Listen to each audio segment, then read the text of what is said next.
Think you know Ninja songs? Old school or new school? Stand a chance to win big on Gusto Guess the Song. To be a part of this, call the numbers on your screen right now. Come on board and let's do things the Gusto way. Hello guys, welcome to Gusto Reactions.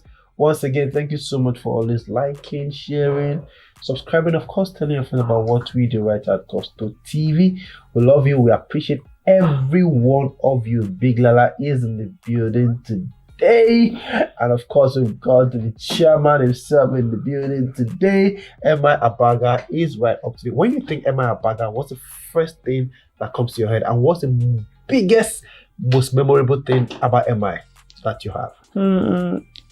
Well, the first thing that comes to my head, Africa Rapper #1, that's what that comes to my head. And then his first style to break into the industry, Safe.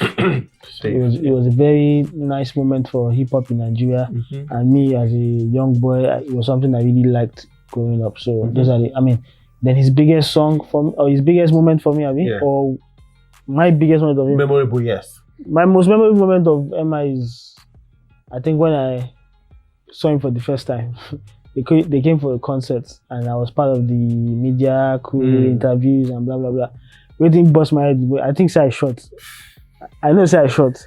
But when I stood next to M.I, not again. When I stood next to M.I, not again. I was like, okay, not again. Shout out to M.I Abaga, of course. We love you, my dear. It's very memorable of me because the thing was, I was so freaked out because I'm used to being the shortest everywhere. So when I see M.I, on that day, I don't say at least no me short pass. Anyway, shout out M.I Abaga on this one.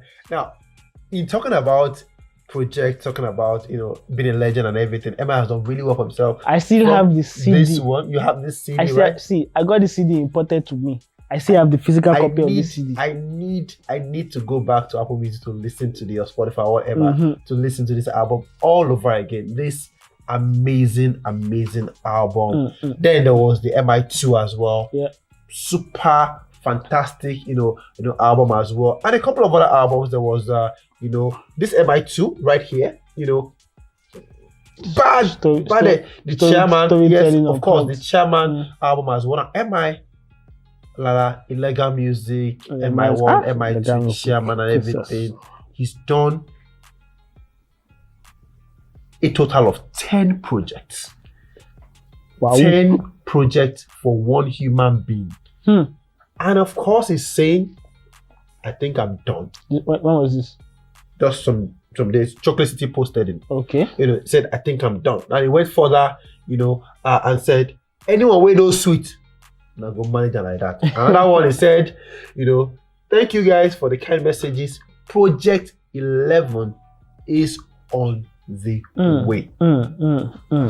He now listed them. He said, I don't try now. Talk about it. Illegal Music, MI2, Durex Music, Illegal. Illegal Music 2. Okay. That's 2, Illegal Music 2. Okay. Then the Chairman, Illegal Music 3, 6. Rendezvous, Study of Self-Worth, Judah, The Live Report, 10. And now the 11th one set to drop. And it's time, this one, Project 11.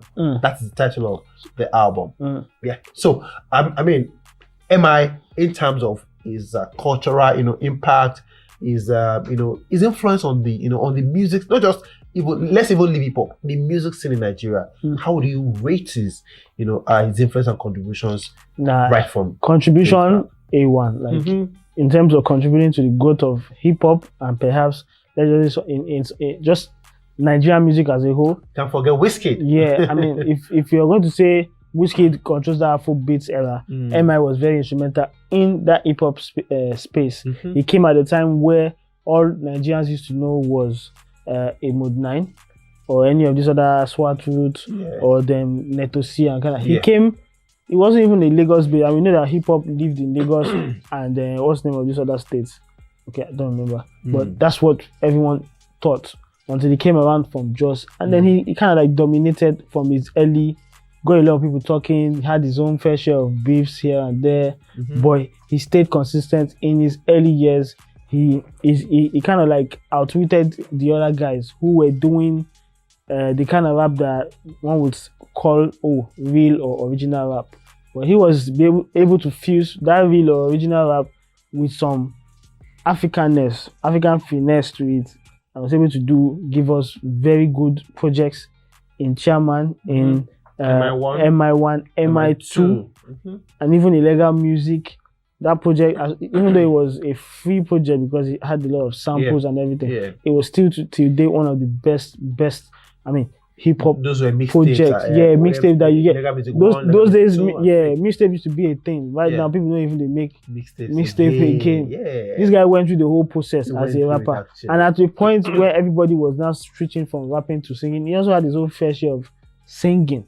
Even his album at one point. MI2 actually. He also had his own Flavor, YJ, and the rest of them. He did the whole full 9 or 10 years of everything, and right now he's sitting comfortable at the space of a label owner. And what is he just got an international deal with Warner. I don't know if it's a partnership with Chocolate City, but it looks like everybody will date Chocolate City right now.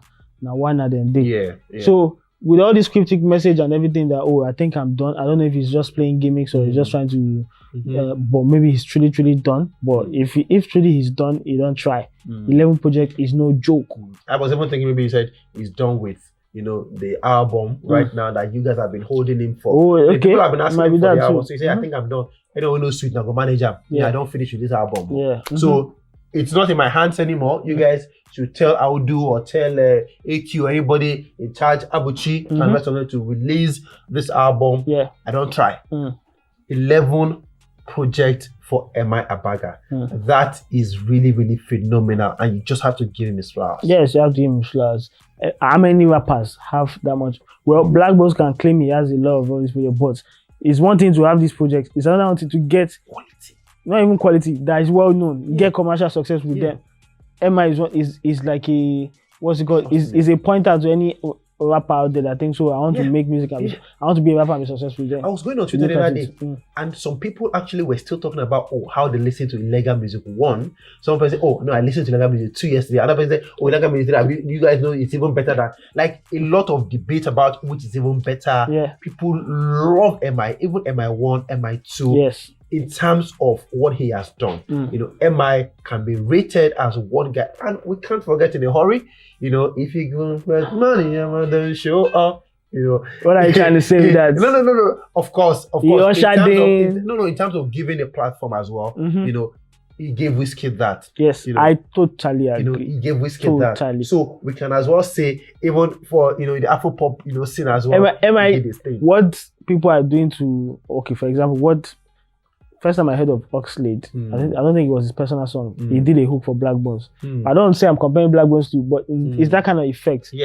M.I was able to, have that with Wizkid on his song, and that was even. Who is this guy? And who is this guy? It takes me back to the release of that album, that particular album. There was a snippet that they dropped of each track of that album. Each track had a snippet. They now put it together and had one track. So when you were listening, like, this one, but when it got to that Wizkid part, if I don't that money, you already hyped up that. If this album come out, now the first way I'm going to listen to it. Exactly. They had that kind of effect, and they thought well. So kudos to of course, M.I as well, brilliant human being. When M.I goes, at times if M.I talks, you are like, okay, this guy is actually really brilliant. Has broad knowledge of a lot of things. And kudos to him. We're expecting the 11th project. What exactly are your thoughts on that one? What are expectations? Well, I think over the years, my own likeness or fondness of M.I.'s new kind of music hasn't really stuck with me. Like the live reports, Judah, it was driven. For example, Judah, I think Judah the live report was driven by was it beef with Vector and things like that. And then the live report was straight up hip hop rap with all these young gains and everything. So I don't know what is coming with, but based off the single he dropped with Oxlade, I think it's going to be a mixture of both. It's not just going to be more like the MI2 kind of album. I hope, because those kind of albums, they really showcase M.I's versatility as a rapper. He can give you the straight up hip hop thing, and he can also mix and match with a playful kind of lyrics. Although sometimes those lyrics come back to come and bite him, because when they start looking at rappers that have corny lines, there's some certain lines that you pick M.I for, but it's not a bad thing to have anyway. So as we go right now, maybe M.I could just go crazy a bit and bring back Ice Prince and Jesse on the track. I'm not looking forward to it. Anyways, guys, thank you so Jesse much. Dax should be dead now, but when they leave all these other ones, Chalk Boys, the Chalk Boys, we enjoy those ones. They didn't leave like that. All right, guys, let's have your thoughts on that one. Put your comment down below. We'll see you guys on the next one. Peace.